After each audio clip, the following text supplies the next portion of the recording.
Please please अल्लाह का वास्ता है, सुधार लाइए, सुधार लाइए।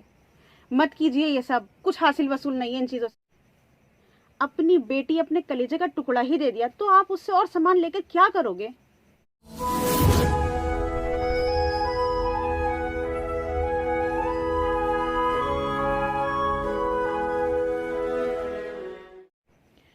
अस्सलाम वालेकुम वरहमतुल्लाहि वबरकातुहू।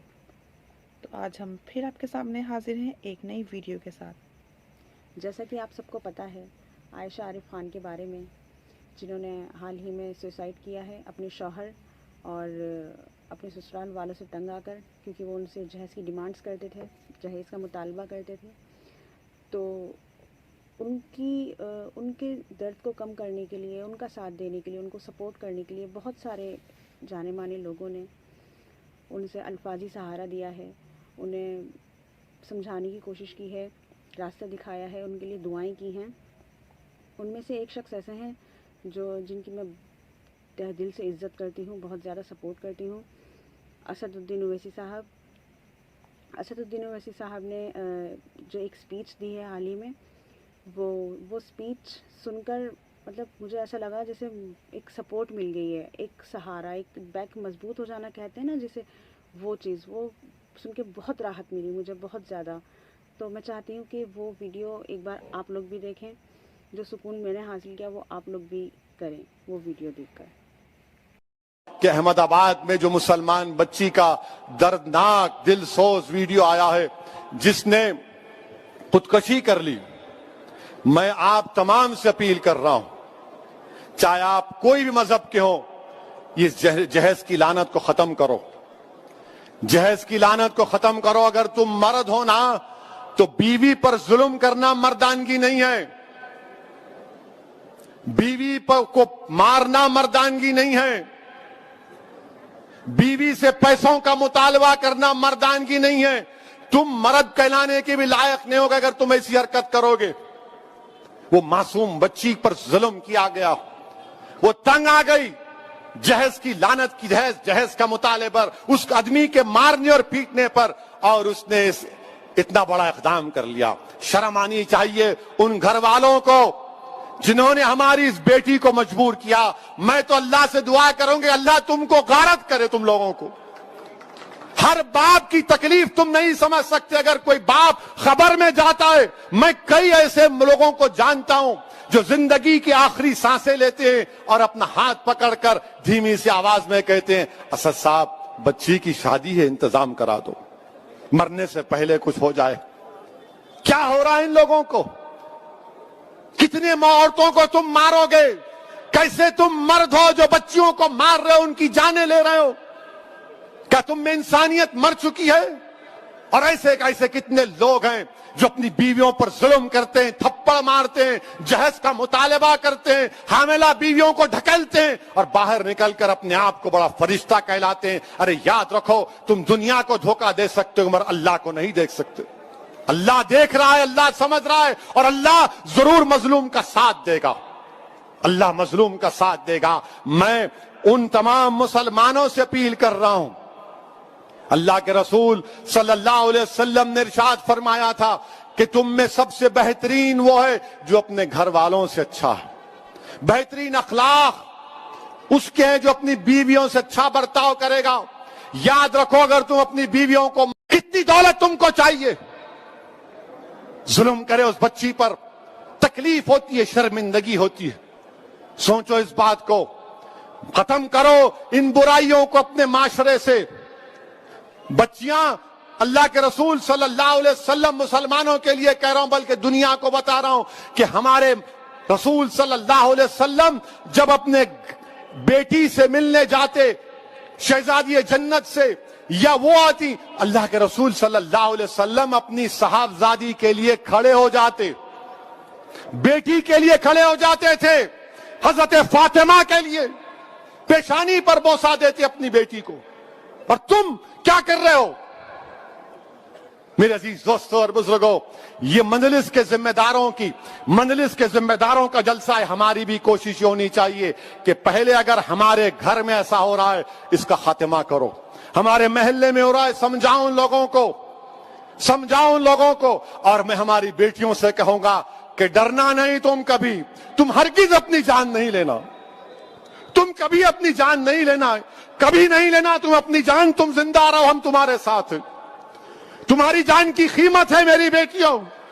अगर तुम्हारा बाप तकलीफ में है तो हम भी तकलीफ में, मगर कभी अपनी जान मत लो। छोड़ो, लात मारो उस गधे को, उस जालिम को जो तुमको मारता है, तुमसे जहज का मुतालबा करता है।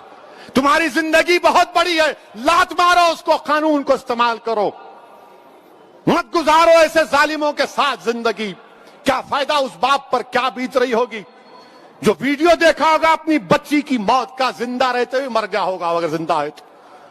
मेरे अजीज दोस्तों और बुजुर्गों, इस बुराई का खात्मा हमको करना है, औरतों का साथ देना है, औरतों को हकीर मत समझो। तो ये थे असदुद्दीन ओवैसी साहब। तो जिस तरह से असदुद्दीन ओवैसी ने सच्चे दिल से, साफ मन से ये बात बोली है, खुलकर सामने आए हैं, ऐसे ही हर इंसान को ऐसे ही सामने आना है। आयशा आरिफ खान की ये मौत हमें किसी को भी नहीं भूलनी है। याद रखिए, अपनी जान लेना ये बहुत बड़ी बात है। अगर हम इस बात को भूल गए तो याद रखिए हम अपने ही पाँव पे कुल्हाड़ी मारेंगे। और शुरुआत कहाँ से करनी है? शुरुआत हमें अपने खुद के घर से करनी है। हमारे खुद के एरियाज़ में, हमारे खुद के घर में, हमारे आसपास मोहल्लों में कहीं भी ऐसे जहज दिया जाता है, वहीं आप जाके उनको समझाएं। ये आपका फ़र्ज़ है, ये आपका फ़र्ज़ है कि हम सबसे पहले तो हमें अपने ही घर में देखना है कि क्या चल रहा है, कौन किसको क्या किस नाम से दे रहा है, कैसे दे रहा है, और उस पर रोक लगानी है। और फिर दूसरा कि हमारे आसपास क्या हो रहा है। हम सिर्फ अपने घर में करके चुप होकर नहीं बैठ सकते, हमें आसपास अपने देखना होगा कि कहाँ कौन किस बच्चे के साथ कैसा जुल्म हो रहा है, किस बच्चे के साथ क्या दिया जा रहा है और क्या लिया जा रहा है। ये क्या हमारे जो आजकल का माहौल यह है कि ये हमारे यहाँ जो आजकल का माहौल जो चल रहा है, जो कल्चर चल रहा है, जो जहाँ से शुरुआत होती है ये लेने देने की, वहाँ से शुरुआत ये होती है कि नहीं हमारे घर में सब कुछ है, हमें कुछ नहीं चाहिए, बस आप लोग बारात का खाना अच्छा कर देना, ऐसा ठीक है, ये बोल दिया जाता है। फिर वो स्लो स्लो स्लो स्लो करके वो अपनी पूरी पीक पे जाता है, मतलब फिर उसमें सब कुछ इंक्लूड हो जाता है। वो सारी चीज़ें जो घर की ज़रूरत की होती हैं, वो सारी चीज़ें जो किचन में होती हैं, वो सारी चीज़ें, वॉशरूम, इधर, मतलब ईच एंड एवरीथिंग, वो सारी इंक्लूड हो जाती हैं। वो स्लो स्लो हो जाती हैं। फिर वही चीज़ हो जाती है कि ये सब जो जहेज के नाम पर दिया जाता है, यही सब। तो शुरुआत सबसे पहले हमें अपने घर से ही करनी होगी। मैं ये चाहती हूँ कि जितनी भी औरतें हैं, मुझे आदमी की इतनी गलती, मेरे नज़दीक, मेरे ख्याल से आदमी की इतनी गलती नहीं है जितनी औरत की है, क्योंकि अल्लाह ताला ने औरत को जिम्मेदारी दी है मर्द की परवरिश करने की। माँ की जिम्मेदारी है कि वो अपनी औलाद की इस तरह से परवरिश करे कि उसे हराम और हलाल की समझ तो सिखाए कम से कम। जब उसे हराम और हलाल की तमीज़ सिखाई जाएगी, उसे बताया जाएगा कि ये चीज़ हराम है, ये हमें नहीं करनी, तो वो क्यों करेगा। लेकिन यहाँ हमारे माइंड्स में सबसे पहले बचपन से यही बात डाली जाती है। लड़की पैदा होती है, उसका सामान इकट्ठा करना शुरू हो जाता है। वो लड़का उधर यही सोच के खुश होता है कि मुझे तो ये सब मिलने वाला है।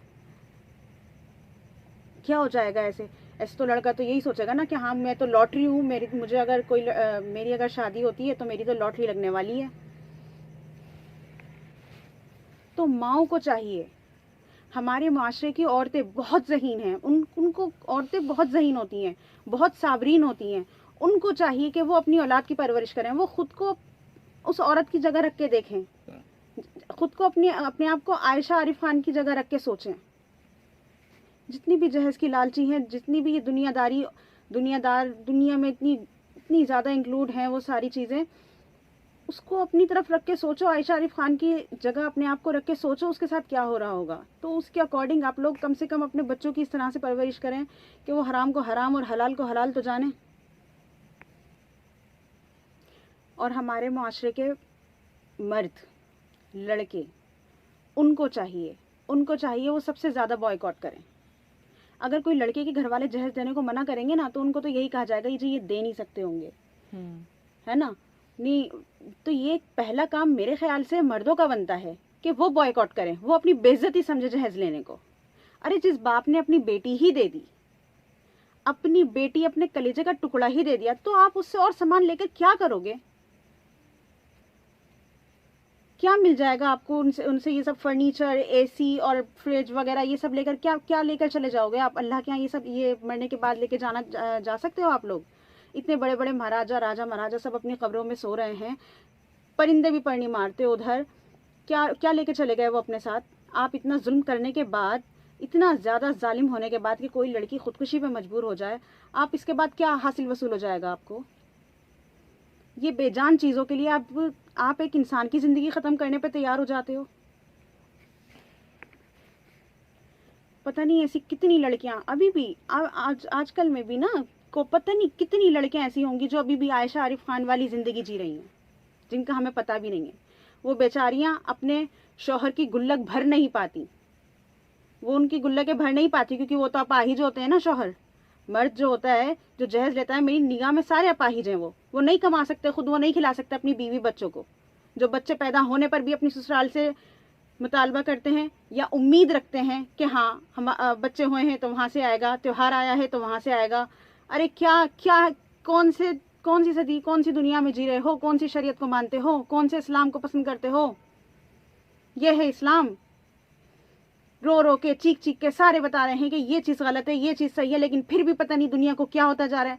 ये हमारे ये जो 2-3 मुल्क है ना, सबसे ज़्यादा यहाँ पर है ये चीज़ें।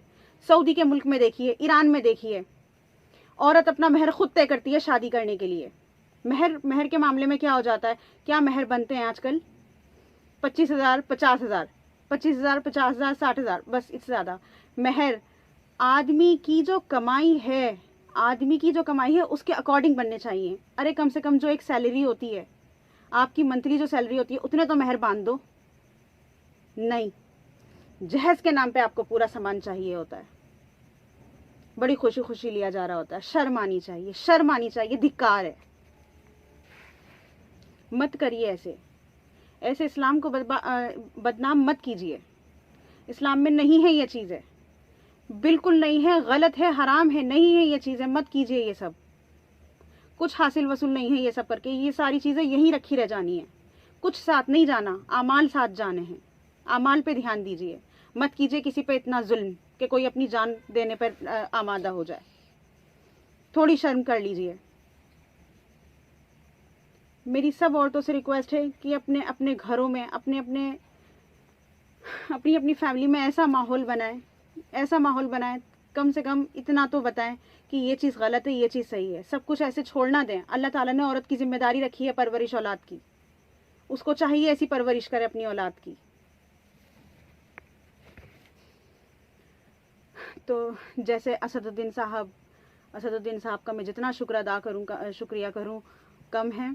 उन्होंने जिस तरीके से बोला, मुझे उन अल्फाजों से बहुत ज़्यादा हिम्मत और बहुत ज़्यादा ताकत मिली है। जिस तरीके से उन्होंने कहा कि मत रहो ऐसे आदमियों के साथ जो इतना जुल्म करती हैं, बिल्कुल ठीक कहा है। अगर हर माँ बाप अपनी बेटी से इस तरह कह दें कि मत सहो जुल्म। औरत जुल्म सहने के लिए नहीं बनी है, और ना ही आदमी को इस तरीके का हक दिए गए हैं कि वो औरत पर इतना जुल्म कर सके। ये दुनियावी ही कुछ रिवाज बनाए गए हैं ना कि ऐसे नहीं, वैसे नहीं, ऐसे। औरत पे कोई बात आ जाती है तो उसके लिए रूल्स अलग होते हैं। आदमी पे कोई बात आ जाती है, कोई वो गलत करता है तो उसके लिए रूल्स अलग होते हैं। आदमी को अलग पाठ पढ़ाया जाता है, औरत को अलग पढ़ाया जाता है। औरत को बचपन से सिखाया जाता है कि हाँ जी, आपको पराए घर जाना है, आपको ये आना चाहिए, आपको वो आना चाहिए, आपको ये नहीं करना चाहिए। आप कहीं जाओगी तो आप अपनी फैमिली को रिप्रेजेंट करती हो, आपको देखकर लोग आपकी फैमिली के बारे में ये अंदाज़ा लगाएंगे, आपकी माँ को ऐसे बोलेंगे, अगर आप ऐसे करोगे तो आपके पापा को ऐसे बोलेंगे। अरे मैं इन चीज़ों से मना नहीं कर रही, ये बिल्कुल ठीक है, यही सीख देनी चाहिए हर लड़की को, बहुत अच्छी बात है। लेकिन अपने बेटे को भी तो बताओ कि कोई लड़की आपके लिए अपनी पूरी फैमिली छोड़कर आएगी, आप उससे मुतालबा नहीं कर सकते किसी चीज़ का। वो आपका हक है, आपका फ़र्ज़ है कि आप उसकी ख्वाहिशात पूरी करो। ये भी तो आप अपने बेटों को बताओ ना। मैंने कुछ गलत कहा इकरा? बिल्कुल सही। ये भी तो आप अपने बेटों को बताओ ना कि कोई अगली बंदी आपके लिए आप घर आएगी, आपके 10 काम करेगी, आपकी फैमिली के काम करेगी, आपके साथ रहेगी, तो आपके भी तो कुछ फ़राइज़ बनते हैं ना उसकी तरफ। कोई हक नहीं बनता आपको उससे जहेज का मुतालबा करने का, पैसों का मुतालबा करने का, कहीं से कोई बिल्कुल नहीं बनता। आपको खुद कमाना है और उसकी भी ख्वाहिशात पूरी करनी है। ये क्यों भूल जाते हैं आप? प्लीज प्लीज अल्लाह का वास्ता है, सुधार लाइए, मत कीजिए ये सब। कुछ हासिल वसूल नहीं है इन चीज़ों से। हम अपने इस्लाम को ही बदनाम कर रहे हैं ये सब करके। जो हमारी शरीयत के कानून है उस पर गौर कीजिए। और प्लीज़ आयशा आरिफ खान जो बच्ची दुनिया से रुखसत हो चुकी है, अल्लाह ताला उसके लिए आप लोग दुआ कीजिए कि अल्लाह ताला उसकी मग़फ़िरत करे। वो जो काम करके गई है वो अल्लाह बस हिफाजत में रखे सब बच्चियों को, सब की लड़कियों को, हर मज़हब की लड़की को अल्लाह ताला हिफाजत में रखे। आमीन या रब्बुल आलमीन। तो मिलते हैं नेक्स्ट वीडियो में, तब तक के लिए खुदा हाफ़िज़।